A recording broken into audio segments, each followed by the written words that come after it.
de la part de Eddie et de Nicole. Et le but de notre émission, c'est cibler une famille de l'île Maurice, de toutes les ethnies, de toutes les races de notre nation arc-en-ciel, comme on appelle nous. Mais c'est aussi l'occasion de cibler aussi les Mauriciens qui se trouvent dans d'autres pays, parce qu'il connaît les Mauriciens qui suivent nos émissions, sur Facebook, et émission de Adventist World Radio, donc sur Facebook. Donc, c'est toute cette grande famille-là que nous sommes contents de rassembler autour de nous pour cette émission sur la famille qui nous présente désormais. Mais ce problème-là peut lever à cause de moi. Est-ce qu'il manque en tout? Est-ce qu'il m'a mal fait quelque chose? Et comment allez vous raconter un témoignage, une histoire vécue, réelle, et d'une situation de couple en instance de violence conjugale. Et non seulement il perd confiance en lui-même, c'est ce qui fait que si demain, il y a plusieurs cas quand une épouse à cause de la violence conjugale, vous êtes obligé donc séparer, divorcer. Et maintenant, quand une épouse a envie réentreprendre une autre relation conjugale avec un autre homme dans la vie, il pose beaucoup de questions. Okay? Parce qu'à travers ça va une difficulté traumatisante qu'il vit là, il développe une espèce d'instinct. Quand il pas connaît quand il perd confiance. Surtout quand il vit sa violence là et qui son mari déjà dit mais tu connais mon content toi, mais si tu pas faire ça, mon pas pour battre toi. Si tu pas faire ça, ça pas pour comme ça. Tu trouver toi même kenato. Alors femme là elle dit mais qui me peut faire comme ça? Côte moi nato. La côte livine ça il vient une affaire mentale aussi à ce moment-là. Et dans la plupart des cas, l'auteur de la violence, allons dire le mari, pour prendre l'exemple, il crée précisément sa sentiment de culpabilité là chez la femme. C'est pour ça qu'il me dit tout à l'heure que la femme perd confiance en lui-même.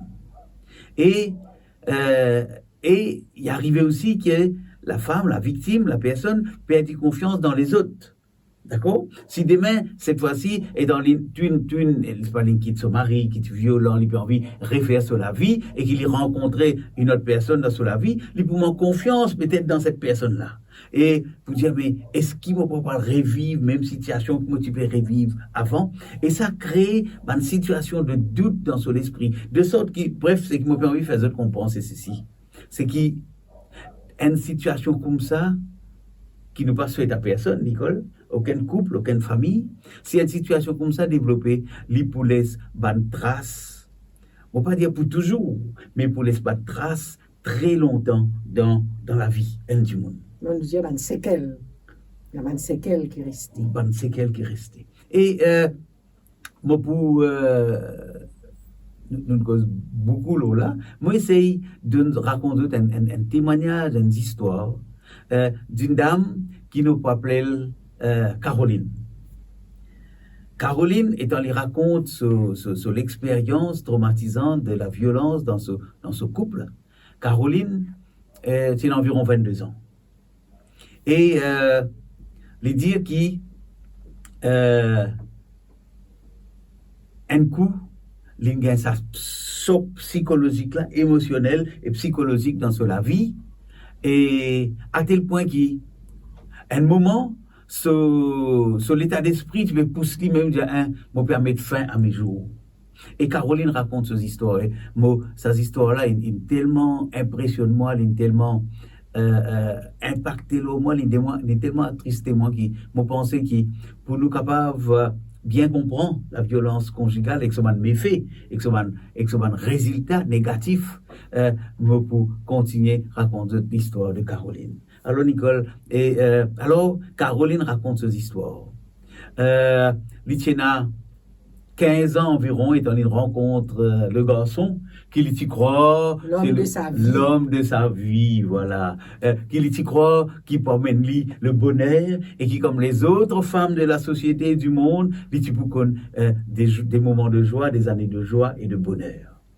Et Moi, pas connais qui son compagnon, il me promet lui, mais à l'âge de 15 ans, il finit enceinte. Il tombe enceinte. Et mon vie là ouvre une petite parenthèse pour faire comprendre à nos jeunes filles qui c'est une pièce qui ne faudrait pas se tomber là-dedans. Right? À l'âge de 15 ans, étant rencontré un camarade, un copain là, Jésus comme ça, tu connais. Si tu es vraiment content, moi, tu as besoin de donner-moi une preuve. Et dans la tête de ce copain-là, ce preuve, c'est qui? La fille de 15 ans capable, et comment le dire en créole, je ne vais pas hésiter pour utiliser l'expression, parce que nous en famille, et qu'il pensait que la fille, besoin de pousser avec lui, besoin de dormir avec lui, besoin d'avoir une relation avec lui. Alors, moi, je vous dis à une jeune fille, tout simplement ceci, nous donne un petit conseil. Si vous êtes copains, les autres comme ça, tu as besoin, pour te montrer moi qui te compte en moi, tu as besoin de donner-moi une preuve d'amour. N'est que les autres copains, c'est les affaires. N'est que comme ça, mais si vraiment toi te compte en moi, donne-moi une preuve d'amour et montre-moi qui tu es capable d'attendre quand on prêt pour nous arriver à ce moment-là. Et donc, on revient à l'histoire de Caroline. Alors, Caroline, à l'âge de 15 ans, après qu'il a rencontré ce copain pendant après quelques mois, il finit tomber enceinte. Et tu peux faire signaux étant une tombe enceinte. Mais, et là, ça m'a beaucoup touché l'histoire de Caroline parce que même sa situation-là, il continue à l'école, il prend part à l'examen SI, c'est-à-dire Forme 5, et il passe sur l'examen brillamment.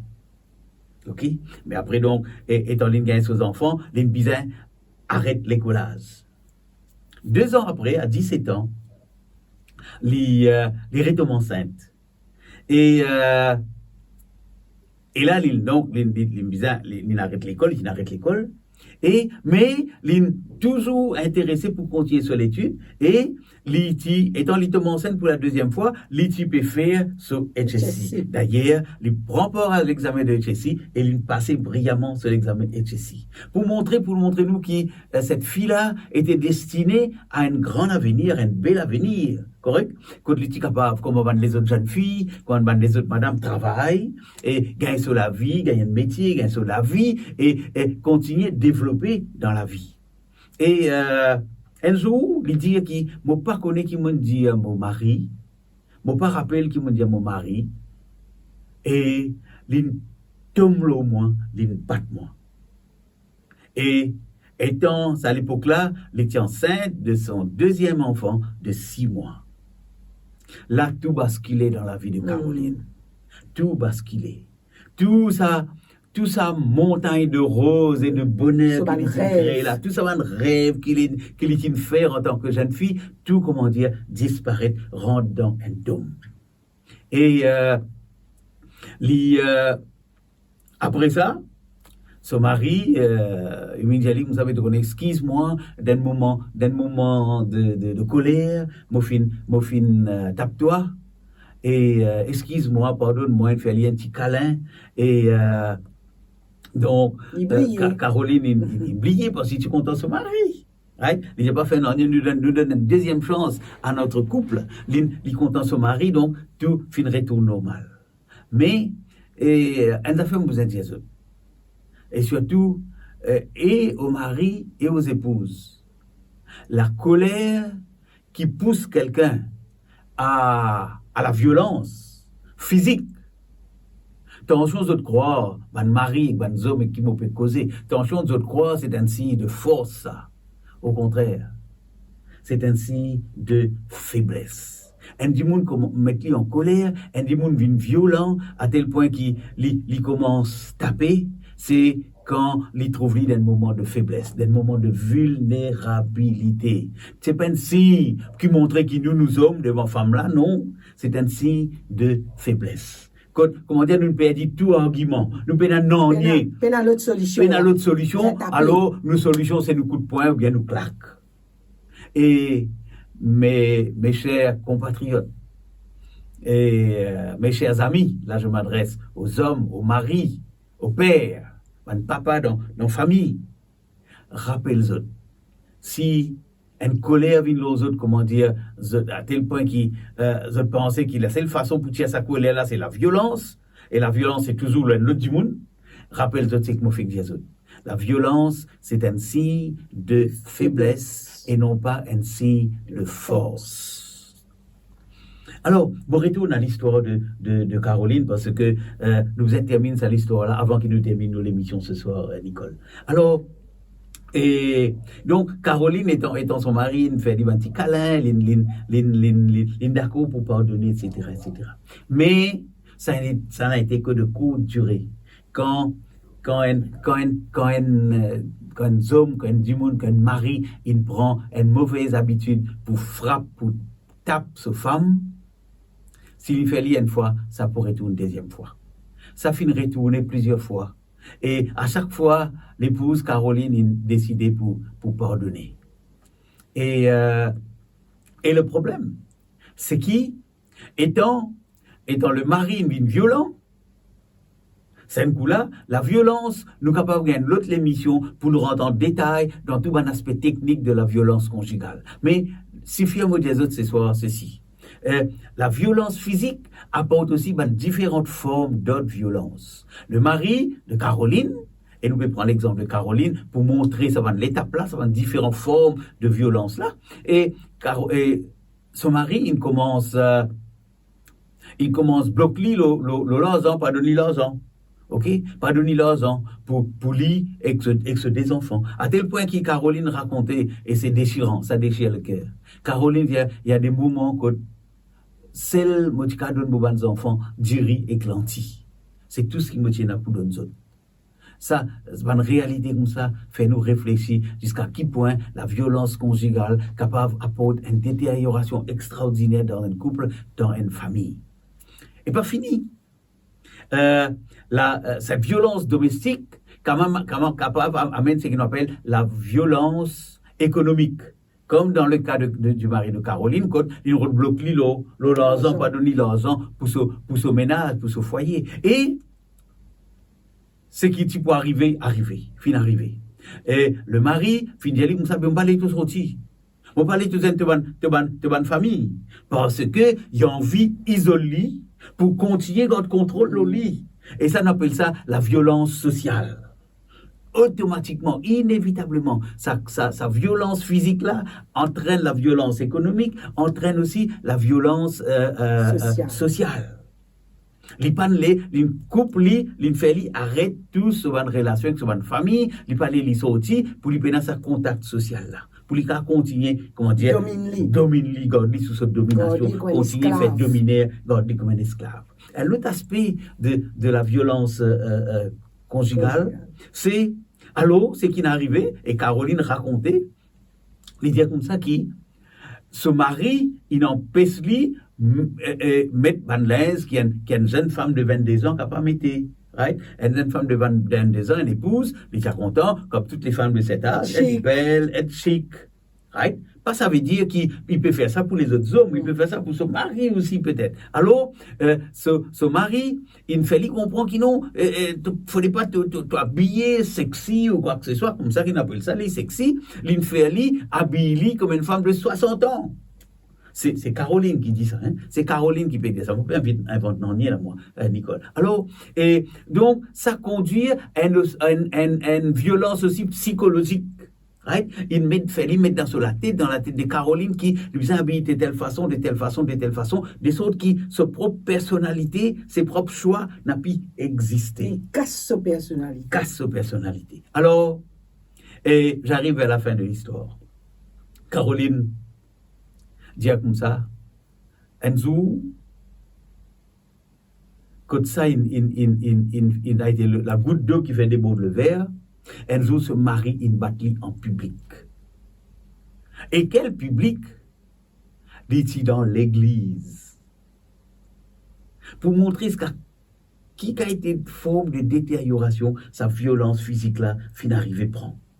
Et étant son mari, une bataille dans l'église, en public donc, dans le lieu public, il comprend que c'était la fin de tout.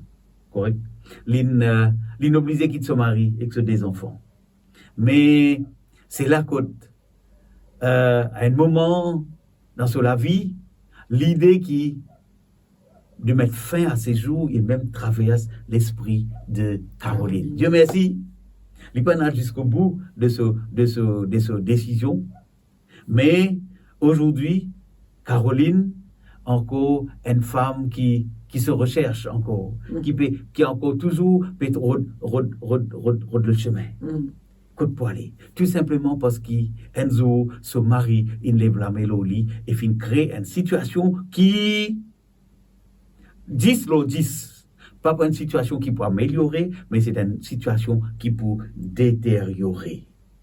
Alors, mes chers auditeurs, et comme Nicole disait au début, et la violence conjugale est un des symptômes de nos foyers, de nos familles qui sont gravement malades, qui sont dans ICU, qui sont dans coma. Mais c'est pas la fin de tout. Nous capables de sortir de ce coma-là. Et dans nos prochaines émissions, nous pourrons aussi les autres signes, les autres symptômes de sa maladie dans une famille qui est dans le coma. Pareil comme Nicole, tu as dit monde malade, et quand il dit monde malade, on dit qu'il y a la grippe, on prend ça fait très simple. Sur le nez coulé, sur la grosse grattée, sur les yeux rouges, les coulés, les envies crassées, et il y a plusieurs symptômes. OK, quand il dit monde malade. Le premier symptôme qui nous guette aujourd'hui dans nos émissions, qui d'ailleurs peut tirer à sa fin, c'est la violence conjugale, la violence du couple, la violence conjugale et domestique. La semaine prochaine, nous pourrons les autres types de violence qui sont capables d'exister dans la famille et qui a fait nous réfléchir pour que ce n'est pas nos familles malades, ce n'est pas nos familles dans le coma ou pas. Mais pour aujourd'hui, moi j'espère qu'il ne nous pas trop long. Nicole, moi j'espère qu'il nous pas trop long et qui malgré tout nos présentations finissent intéressantes. Peut-être que plusieurs couples, plusieurs familles, plusieurs épouses, plusieurs femmes pourraient trouver dans l'histoire de Caroline. De Caroline. Merci Nicole. Et attention, pas perdre l'espoir. Nous sommes capables de sortir, nos familles capables de sortir dans ce coma-là. Et c'est ce qui, dans les prochaines émissions, nous pourrons continuer à guetter ensemble. D'ici là, nous souhaitons de passer une bonne quinzaine. Une bonne soirée. Une bonne soirée. Et que le bon Dieu vous bénisse. On se voit très bientôt. Au revoir et à la prochaine. Au revoir.